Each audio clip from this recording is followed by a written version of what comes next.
প্রাচীন ভারতের এক রাজা তার নিজের বউকে ছেড়ে সুন্দরী একজন দাসীর প্রেমে পড়ে। এরপর থেকে সে ওই দাসীকে দিনের পর দিন অবৈধভাবে থাকে। এদিকে সেই দাসী আবার সেই রাজ্যেরই একটা গরিব ছেলেকে ভালোবাসতো, কিন্তু রাজা যখন সেই ছেলের ব্যাপারে জানতে পেরে যায় তখন সে তাকে নির্মমভাবে হাতির পায়ের নিচে ফেলে পিষ্ট করে মেরে ফেলে।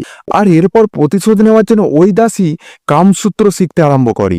একসময় সেই রাজ্যের পূজা এবং রাজাকে শরীরের লোভ দেখিয়ে যা করে তা কল্পনাও করতে পারবেন না। প্রাচীন ভারতের রাজাদের নারীদের ওপর আসক্তি কতটা ভয়ঙ্কর ছিল তা প্রকৃত উদাহরণ হতে চলেছে এই মুভিটি। তারা সুন্দরী মেয়ে দেখলে কিরকম পাগল হয়ে উঠতো, যা দেখলে আপনি বুঝতে পারবেন একজন পুরুষ পরনারীর প্রতি কতটা আকৃষ্ট হতে পারে। মুভির শুরুতে একটা রাজপ্রাসাদে দুটি বাচ্চা মেয়েকে ডান্স করতে দেখতে পাই। তাদের একজনের নাম তারা আর একজনের নাম ছিল মায়া। তারা দুজন একসাথে বড় হলেও তারা হচ্ছে এই রাজ্যের রাজকুমারী, আর মায়া হচ্ছে একজন সামান্য দাসী। কিন্তু মায়া একজন দাসী হলেও তারার থেকে অনেক সুন্দর ছিল, এই কারণে তারা সবসময় তার উপর হিংসা করত। এদিকে সেই রাজ্যের রাজকুমার আবার প্রতিবন্ধী ছিল, আর সে আবার মায়াকে পছন্দ করত এবং সে সবসময় তাকে বলতো, তুই বড় হলে আমি যখন রাজা হব তোকে বিয়ে করব, আর তুই হবি আমার সবচেয়ে সুন্দরী দাসী। এইভাবে দুজন ধীরে ধীরে সেই রাজ্যে একসাথে বড় হতে শুরু করে। কিন্তু দেখা যায় বড় হওয়ার পর মায়ার চেহারা আরো মায়াবতী হয়েছে, আর অন্যদিকে তারার চেহারা কিছুটা খারাপ হয়ে গেছে। এছাড়া মায়া অনেক সুন্দর ক্লাসিক ডান্স করতে পারে, আর তার অনেক কিছু প্রতিভা আছে, আর এইসব কারণে তারা মায়ের ওপর অনেক হিংসা করে। মায়া তারার দাসী হওয়ার কারণে তাকে সবসময় তারার ব্যবহার করা জামা কাপড় তাকে পরতে হতো। সে কখনো পরার জন্য নতুন জামা পেত না। যেহেতু তারা মায়াকে হিংসা করত, তাই সে সবসময় তাকে বলতো, আরে তুই যতই সুন্দরী হোস না কেন তোকে সবসময় আমার ব্যবহার করা জিনিসপত্রই পরতে হবে। এগুলো শুনে মায়ার অনেক খারাপ লাগে, কিন্তু খারাপ লাগলেও তার কিছু করার ছিল না, কারণ সে তো একজন সামান্য দাসী মাত্র। কিছুদিন পর পাশের একটা রাজ্যের রাজ সিং নামে একজন রাজার সাথে তারার বিয়ে ঠিক হয়ে যায়। হাতির পিঠে উঠে ঢাকঢোল পিটিয়ে রাজা তারাকে বিয়ে করতে আসে। কিন্তু রাজা যখন তারাকে দেখতে আসে তখন তারার পাশে মায়া দাঁড়িয়েছিল। কিন্তু অদ্ভুত ব্যাপার, রাজা তার দিকে না তাকিয়ে মায়ার দিকে এক দৃষ্টিতে তাকিয়েছিল, অর্থাৎ মায়াকে রাজার বেশি পছন্দ হয়েছিল।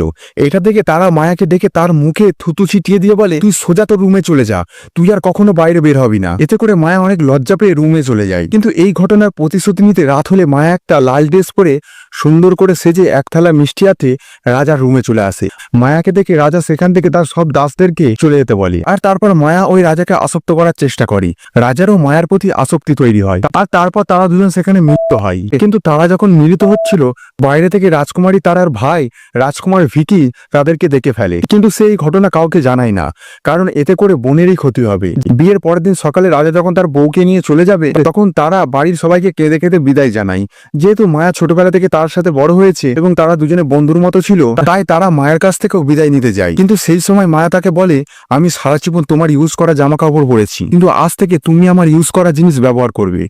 এই কথা শুনে তারা কিছুটা বুঝতে পারে সে হয়তো তার স্বামীর সাথে কিছু একটা করেছে, কিন্তু এই মুহূর্তে সে তাকে কিছুই বলতে পারে না। এরপর রাজা তার বউকে নিয়ে নিজের রাজ্যে ফিরে যায়। এরপর বিয়ে বাড়ির সমস্ত লোকজন চলে যেতেই রাজকুমার ভিকি মায়ার মাসির কাছে মায়াকে বিয়ে করার প্রস্তাব দেয়। কিন্তু মায়ার মাসি যখন মায়াকে এই কথা বলে তখন মায়া রাগ করে সেখান থেকে চলে যেতে চায়, অর্থাৎ সে রাজকুমারকে বিয়ে করতে চায় না। তার মনে অনেক স্বপ্ন আছে এবং সে অনেক বড় হতে চায়, তাই সে একজন অক্ষম মানুষকে বিয়ে করতে চায় না। কিন্তু মায়ার মাসি যখন এই কথা রাজকুমার ভিকির কাছে বলে যে সে তাকে বিয়ে করতে চায় না, তখন ভিকি তার উপর রাগ করে তার মাসিকে সোজা রাজার ঘরে নিয়ে যায়, যে ঘরে আগের দিন রাজা রাত্রিরে ছিল। তারপর তারা দেখতে পায় সেখানে রাজার বিছানায় মায়ের ওড়না পড়ে আছে। এটা থেকে রাজকুমার ভিকি তাকে বলে মায়া এই রাজার সাথে শারীরিক সম্পর্ক করেছে।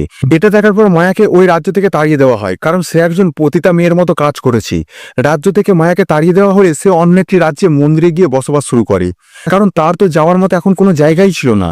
এদিকে তারার ফুলসজ্জার রাত্রে রাজা রাজ সিং যখন তার রুমে এসেছিল এবং তার সাথে মিলিত হওয়ার চেষ্টা করছিল, তখন ভুল করে সে মায়ের নাম বলে ফেলে, আর এতে করে তারা অনেক কষ্ট পায় এবং সে খুব কাঁদতে থাকে। সে বুঝতে পারে তার স্বামী মায়াকে পছন্দ করে, আর মায়া যেটা বলেছিল অর্থাৎ এখন থেকে মায়ের ইউজ করা জিনিস সারা জীবন ব্যবহার করতে হবে, সুতরাং তার সাথে এখন সেটাই হচ্ছে। এদিকে ওই মন্দিরে জয়কুমার নামের একটি ছেলে মূর্তি বানানোর কাজ করত। একদিন জয়কুমার মন্দিরে পুকুর ঘাটে গোসল করার সময় মায়াকে দেখতে পায়। তারপর সে তার সাথে গল্প করা শুরু করে এবং ধীরে ধীরে তাদের মধ্যে ভালো বন্ধুত্বের সম্পর্ক তৈরি হয়। রাজকুমার মায়াকে তার নিজের হাতে বানানো মূর্তিগুলি দেখাতে শুরু করে, আর এগুলো দেখে মায়ের অনেক ভালো লাগে। তখন জয়কুমার মায়াকে বলে, আমি তোমাকে দেখে ঠিক তোমার মতন একটি মূর্তি বানাতে চাই। এটাতে মায়া রাজি হলে রাজকুমার মায়ের মতো দেখতে একটি মূর্তি বানানোর কাজ শুরু করে। কিন্তু তার মতো দেখতে মূর্তি বানাতে হলে তার শরীরের মাপ জানা প্রয়োজন, তাই জয়কুমার তার শরীর স্পর্শ করতে গেলে মায়া সেখান থেকে দৌড় দেয়। কিন্তু জয়কুমার তার পিছন পিছন গিয়ে তাকে সরি বলে। তখন মায়া তাকে বলে, আমি তোমার দাসী না যে তুমি চাইলেই আমাকে এভাবে স্পর্শ করতে পারবে। যাই হোক, তাদের সম্পর্ক আবারও আগের মতো ঠিক হয়ে যায়, কারণ জয়কুমার ছেলেটি ভালো। এরপর একদিন জয়কুমার মায়াকে রাসা নামের একজন মহিলার কাছে নিয়ে যায়। রাসা একজন টিচার ছিল। সে মেয়েদেরকে শিক্ষা দিত কিভাবে একজন পুরুষকে নিজের কাছে আসক্ত করতে হয়, আর এটাকে প্রাচীন আমলে কামসূত্র বলতো। যাই হোক, মায়া রাসার কাছে থাকতে শুরু করে, আর ধীরে ধীরে সে রাসার কাছ থেকে কামসূত্রের সবকিছু সুন্দরভাবে শিখে নিতে শুরু করে। এছাড়াও জয়কুমারের সাথে তার আরো ভালো সম্পর্ক তৈরি হয়। তারা দুজন একসাথে ঘুরে বেড়ায় এবং অনেক সুন্দর মুহূর্ত পার করে।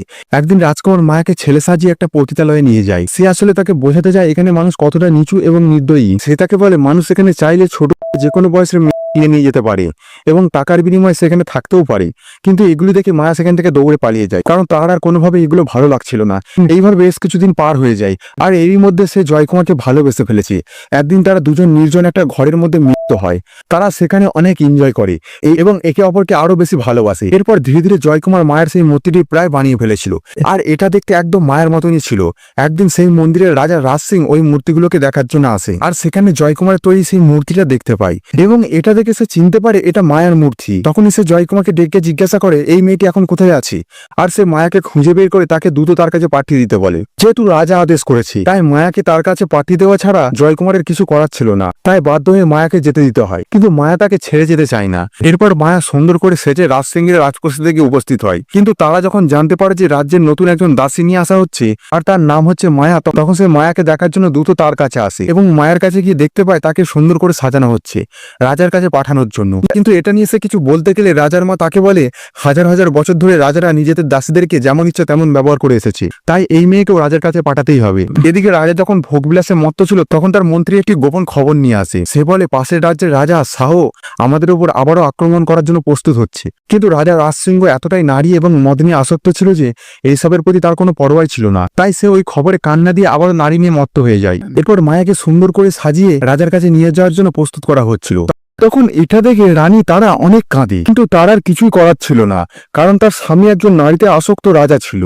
মায়াকে যখন রাজার কাছে নিয়ে যাওয়া হয়, তখন সে রাজাকে সুন্দরভাবে সেবা যত্ন করে এবং তারা ওই রাতে মিলিত হয় এবং রোমান্টিক একটা সময় পার করে। এর কয়েকদিন পর রাজা কুস্তি খেলার জন্য ওই রাজ্যের সবচেয়ে ভালো কুস্তিগির জয়কুমারকে তার রাজপ্রাসাদে ডাকে। এরপর তারা দুজনে কুস্তি খেলা শুরু করে, কিন্তু রাজা জয়কুমারের কাছে কুস্তি খেলায় হেরে যায়। হেরে গেলে সে মানুষের সামনে তার প্রশংসা করলেও পরে পার্টি করার সময় সে তাকে বলে পরের বার সে যদি তার সাথে ইচ্ছা করে কুস্তি খেলায় না হেরে যায় তাহলে তাকে কঠিন শাস্তি দেওয়া হবে। এই বলে সে তাকে একটি রুমে নিয়ে যায় এবং মায়াকে দেখিয়ে বলে তাকে ঠিক এইভাবে এবং এই অবস্থায় একটি মূর্তি বানিয়ে দিতে হবে, আর সে যদি ঠিক তার মতো দেখতে একটি মূর্তি বানিয়ে দিতে পারে তাহলে সে তাকে অনেক পুরস্কৃত করবে। এটা বলে রাজা মায়ের কাছে গিয়ে তার শরীর স্পর্শ করতে শুরু করে, আর এগুলো বাইরে দাঁড়িয়ে রানী তারা দেখতে থাকে আর তার নিজের ভিতরে কঠিন যন্ত্রণা অনুভব করে। জয়কুমারকে যখন মূর্তি বানাতে বলা হয়, তখন সে রাজাকে বলে তাকে এই রুমে একা থাকতে দিতে হবে, কারণ মূর্তি বানাতে হলে তার অনেক সময় প্রয়োজন।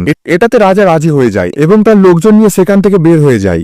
এরপর তারা দুজন একা হতেই রাজকুমার মায়াকে বলে আমি তোমাকে অনেক ভালোবাসি, আর তোমাকে এভাবে দেখা আমার পক্ষে সম্ভব হচ্ছে না। কিন্তু এটা শুনে মায়া তাকে বলে তুমি যদি আমাকে ভালোবাসতে তাহলে কখনো আমাকে এখানে আসতে দিতে না। তারপর তারা দুজন গল্প করতে করতে একসময় সেখানে হওয়া শুরু করে। এইভাবে মূর্তি বানানোর জন্য জয়কুমার রাজপ্রাসাদেই থাকতে শুরু করে এবং প্রতিনিয়ত মায়ের সাথে আর অন্যদিকে নিজের স্বামীকে কাছে না পেয়ে তারা অনেক শারীরিক চাহিদার আসক্তি অনুভব করে, কিন্তু সে কোনোভাবে তার স্বামীকে কাছে পায় না। আর এতে করে দিন দিন সে মায়ের উপর আরো হিংসায় জ্বলতে শুরু করে।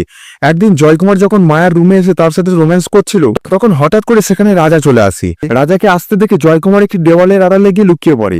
রাজা মায়াকে বলে আমি তোমার সাথে একান্ত কিছু মুহূর্ত কাটাতে চাই, আমাদের মধ্যে আর কেউ থাকবে না। এগুলো বলতে বলতে সেই মায়ের সাথে মিলিত হওয়ার চেষ্টা করে, কিন্তু তখন মায়া তাকে বলে আমি তোমার সাথে এইসব কিছু করতে পারবো না এবং সে রাজা রাজসিংহকে সেখান থেকে চলে যেতে বলে। তারপর রাজা রাজসিংহ মায়ের উপর রাগ করে সেখান থেকে চলে যায়। রাজসিংহ চলে যেতে মায়া জয়কুমারের কাছে এসে তাকে জড়িয়ে ধরে এবং বলে আমি আর তার সাথে এগুলো করতে পারবো না, আমি শুধু তোমার। যাই হোক, এরপর আবারও রাজা জয়কুমারের সাথে কুস্তি খেলার জন্য তাকে আমন্ত্রণ জানিয়েছিলেন। তবে এবার যেহেতু জয়কুমারের আগে থেকেই হেরে যাওয়ার কথা ছিল, তাই সে প্রথমে তার সাথে ভালোভাবে কুস্তি করে না। যেহেতু রাজা রাজসিংহ মদ খেয়ে এবং নেশা করে অনেক মাতাল ছিল, তাই সে সহজেই তাকে হারিয়ে দিতে পারে। এরপর জয়কুমার তার আঘাত সারিয়ে নেওয়ার জন্য মায়ের কাছে আসে এবং সে একটু ভালোবাসা পেতে চায়। সে যখন মায়ের সাথে ছিল তখনই হঠাৎ করে সেখানে রাজা রাজসিংহ চলে আসে এবং সে তাদের দুজনকে একসঙ্গে দেখে ফেলে।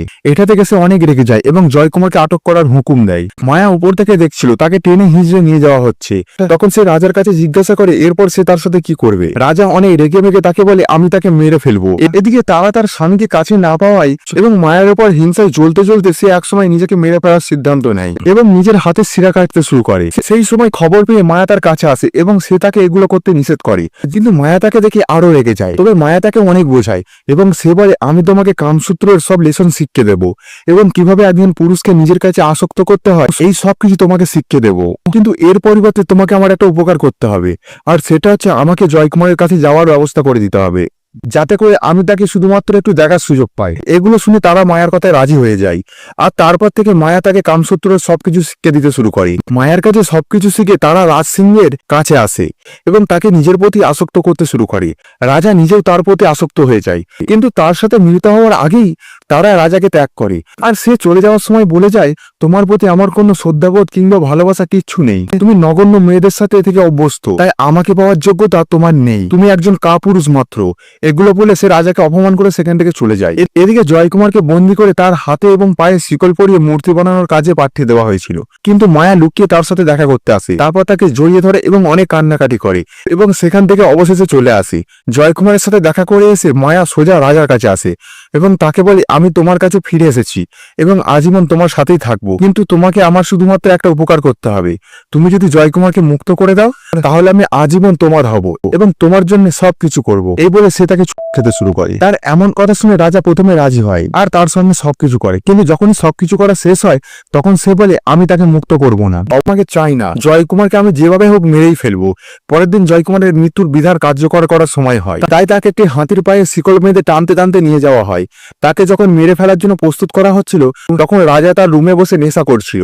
এমন সময় সেখানে একজন দূত আসে এবং সে রাজার কাছে একটি বাক্স দিয়ে যায় এবং বলে, পাশের রাজ্যের রাজা শাহ আমাদেরকে এই বক্সটা পাঠিয়েছে। রাজার আশ্চর্য সেই বক্সটা খুলে দেখতে পায় সেখানে তার প্রধান সেনাপতি কাটা মাথা পাঠিয়ে দেওয়া হয়েছে। এটা দেখে কাপুরুষ রাজা ভয়ে তার বইয়ের কাছে চলে যায় এবং তার সাথে সে জয়কুমারের মৃত্যুর বিধান কার্যকর হতে দেখতে আসে। সেই সকল মানুষের সাথে মায়া একটি সাদা শাড়ি পরে উপস্থিত হয় এবং সেও দূর থেকে দেখতে শুরু করে। অবশেষে জয়কুমারকে ওই রাজ্যের নীতি অনুযায়ী হাতির পায়ের নিচে ফেলে পিষ্ট করে মেরে ফেলা হয়। এটা দেখে মায়া কাঁদতে কাঁদতে সেখান থেকে চলে যায়। সে একটি সাদা শাড়ি পরে বিধবা বেশে আজীবনের জন্য জয়কুমারের স্মৃতি বুকে নিয়ে ওই রাজ্য ছেড়ে চলে যায়। আর এরপর থেকে আর কখনো মায়ার খোঁজ পাওয়া যায়নি। সে যখন চলে যাচ্ছিল তখন দেখা যায় পাশের রাজ্যের রাজা শাহ তার দলবল এবং সেনাবাহিনী নিয়ে ওই রাজ্যে আক্রমণ করেছে, কিন্তু দুর্বল নেশাগ্রস্ত কাপুরুষ রাজা যুদ্ধের জন্য কোনো প্রস্তুতিই নেয়নি, তাই খুব সহজেই রাজা শাহ তার রাজ্য দখল করে নেয়। আর এই মুভি এখানেই শেষ হয়। হ্যালো বন্ধুরা, 14 শতকের এই গল্পটি একজন নারীতে আসক্ত এবং মাতাল রাজার জীবনী নিয়ে বানানো হয়েছে। আর এইভাবে রাজার জীবন এবং রাজ্য দুটোই শেষ হয়। গল্পটা কেমন লেগেছে জানাতে ভুলবেন না, আর ভিডিওটি যদি ভালো লেগে থাকে চ্যানেলটি সাবস্ক্রাইব করে আমাদের সঙ্গেই থাকুন। ধন্যবাদ।